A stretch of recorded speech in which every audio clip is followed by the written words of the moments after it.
Hello, shiny friends. How are you today?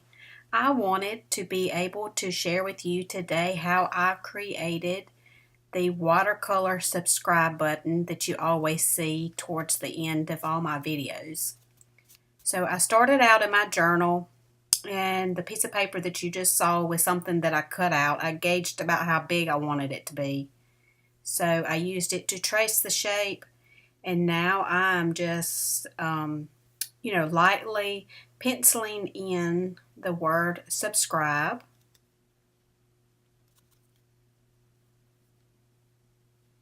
And I will tell you, over the years, I've had to learn to like my handwriting. It's not something that I just love. You'll look at, things that you come across and see other people's handwriting and you think, oh, their handwriting is so beautiful. Well, I think and feel the same exact way. And I finally just had to embrace my handwriting one day and be okay with it. So I hope that encourages you that no matter what your handwriting looks like, just go for it, because it's a matter of it being yours. So I'm finishing this up. Tell me what you've been up to today. Leave me a comment below this video. I'd love to hear what you've been up to.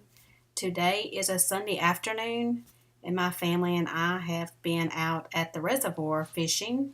And I actually caught this ginormous fish. It was so hard getting it in. My husband had to help me. Okay, so you see I just erased a line here at the bottom. I've decided that I didn't quite like, maybe I think because my letters were a little smaller, I decided I better shorten the box. So I'm realigning my lower line there. So I erased it and created a new one. I'm just kind of holding it up and looking so I can see it versus it being flat.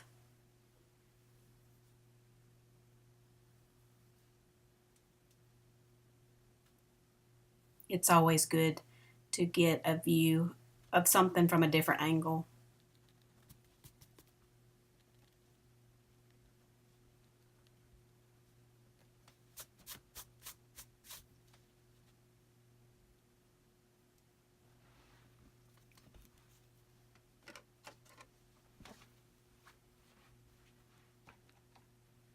Apparently I'm looking for something. Okay, that's what I wanted. An eraser. I know you probably think I'm nuts erasing, but what I'm trying to do is erase it enough that where I still on my paper can visibly see it. And then that way, whenever I go to paint with my watercolors, you don't see all that pencil bleeding through still. I've learned this through the years that if you pencil in what you're wanting to do and then kind of go back and lightly remove the pencil marks, it works for whenever you start painting, it works out better. So this is where I'm going to start the actual painting process. And I'm going to go with the red because obviously if you've been around YouTube long enough, you realize red is the common color. So I'm going to outline the box and then begin filling in around each letter, and then that way my letters in the end are left white.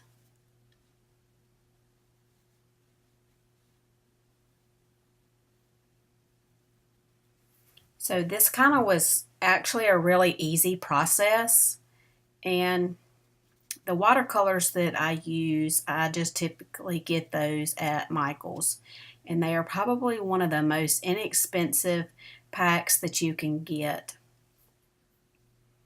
I've learned through the years, whenever it comes to using different art supplies and stuff, that you don't always have to go for the ones that cost the most. I mean, you always can, and I have used different, pricing art supplies, but usually I always end up going back to the ones that cost less. I mean, to me, they work for what I'm trying to accomplish, and I love it for my budget as well.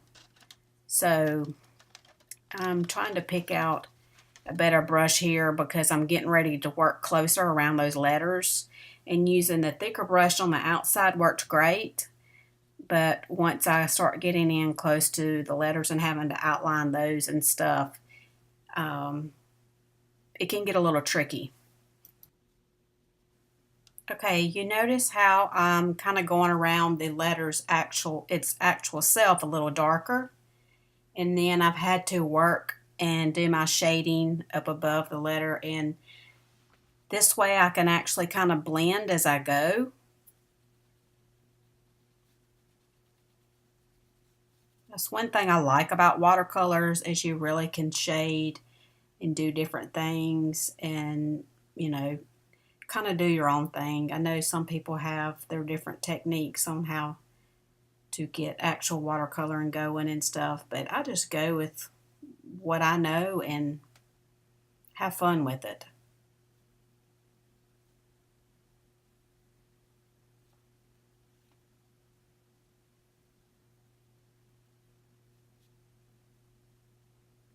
So last week was spring break here at our house, and my oldest daughter was home from college, and so she got to have a break in her schedule as she prepares to finish up this semester. Her workload is always extremely heavy, and so it was a good break for her. And then my junior high student, she was home as well, so it kind of worked out good. But we have in the past traveled for spring break, but not this particular spring break because the weekend starting spring break, my college student was in a wedding. One of her really good friends from high school got married, and so we chose to stay in town so we could go to the wedding and be able to support my daughter being in it. But like I said, we have not always gone places during spring break. My kids just knew all growing up and still that you don't always have to leave home to find things to do.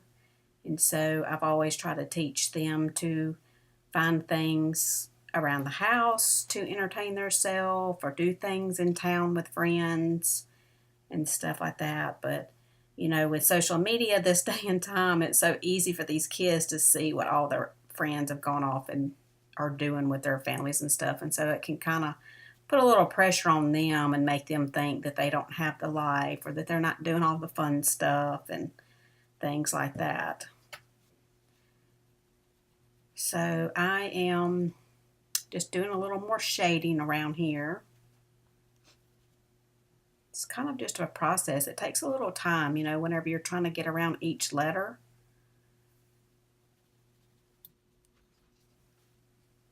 At the end of spring break, I did a post on my Instagram page, and it's a picture of me actually kicking a tennis ball. Me and my daughter went walking one day to the top of our neighborhood, and we threw the tennis ball back and forth the whole way up. And it actually was a really fun process because it helped to break up being so bored just walking and that kind of thing. So we would pass it back and forth between each other, and it kind of just motivated us to keep going and make it all the way up the hill. Because to the top of the hill is like a mile from my house. So we continued passing this ball back and forth, and just about the time that we made it to the top of the hill of our neighborhood, I was looking at something. I got really distracted. I saw some leaves moving, and I was wondering what those leaves were. So I looked over there, and about that time, my daughter passed the ball to me. And unfortunately, it rolled in a ditch. And the ditch lines in our neighborhood are actually the wastewater treatments for the people who live in our neighborhood. And that was very disgusting for us. So she was able to pick it out and touch the ball where she knew nothing was on it. And so we put it on the ground and we started kicking it, which made it even more fun. So we kicked it along the way. But when we got to the top of the hill, I allowed her. I can't believe I let her do this because I'm really, really big on not leaving trash or, pollution and stuff like that. But anyway, my hope is somebody else will come along and find it. But when we got to the top of the hill, I let her kick that ball out into the middle of the main street. And so anyway, we watched it and we laughed about that. We had to walk home without our ball. It was kind of boring without the ball. So anyway, my point is of telling you about the picture that I put on Instagram.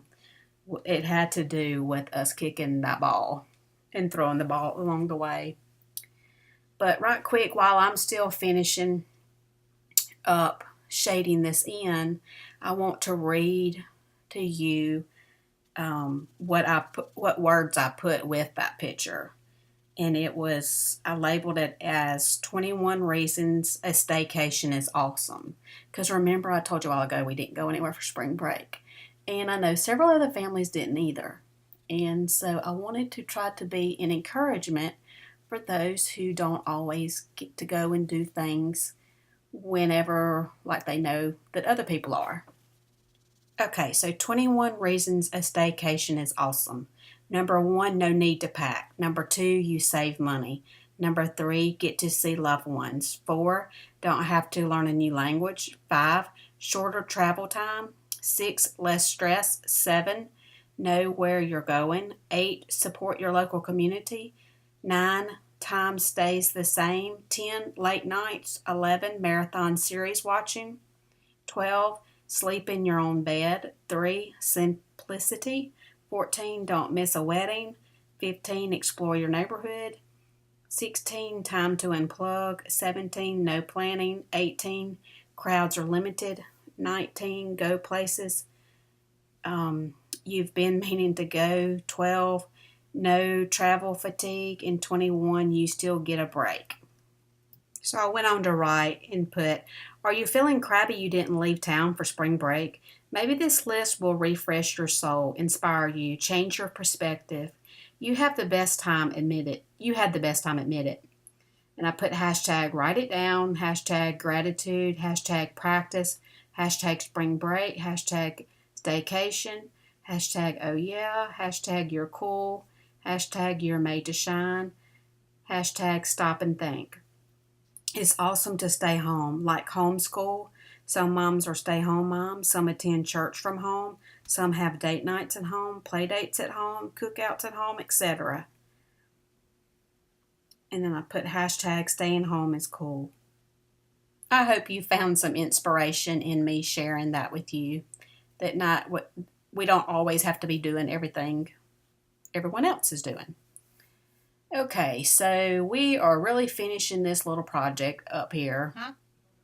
No. And maybe if you were too distracted by me talking, you can go back and watch it and put it on mute. But I just wanted to be able to share my process and let you see how I came up with this, because I know I usually show a little clip at each video, but it was never, the full process of start to finish of how I created this subscribe button. I hope that you find encouragement in doing this, that no matter what you're trying to create, whether it be something for a card or a sign that you're trying to create for your home or your children's room, or something this easy you can put into place to be able to create what you need. So the last touch here, I'm going to outline with a darker shade of red. And so we will be finishing this little project up. And as always, I appreciate you being here. And remember that you are loved, that you matter, that you are His, and you are meant to shine.